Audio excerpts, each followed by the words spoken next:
In a world of instant messages and fleeting emails, how do you make someone truly listen? You use a secret weapon, the formal letter. It's not just paper, it's a statement. It shows you're serious, respectful, and you've thought things through. First, the layout. This is your letter's professional uniform. Your address and the date go top right.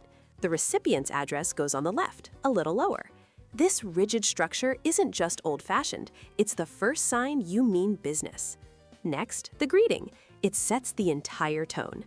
Dear Miss Jones is a world away from hey. And here's a crucial detail that separates the pros from the amateurs. If you know their name, like Dear Miss Jones, you must sign off with yours sincerely. If you don't, and you use Dear Sir or Madam, the correct sign-off is yours faithfully. Getting this right shows you understand the conventions.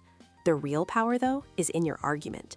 Your first paragraph needs a hook and a clear thesis statement.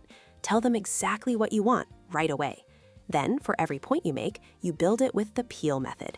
It's a formula for a logical, undeniable argument.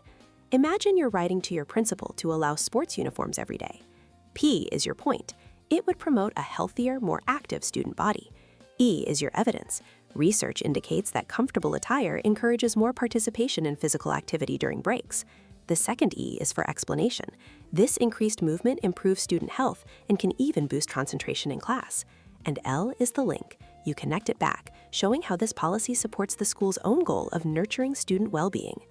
Finally, don't just fade out. End with a strong call to action. Tell them what you want them to do next. I look forward to discussing this proposal further. A formal letter isn't just a complaint. It's the beginning of a solution. It's how you turn an idea into a reality.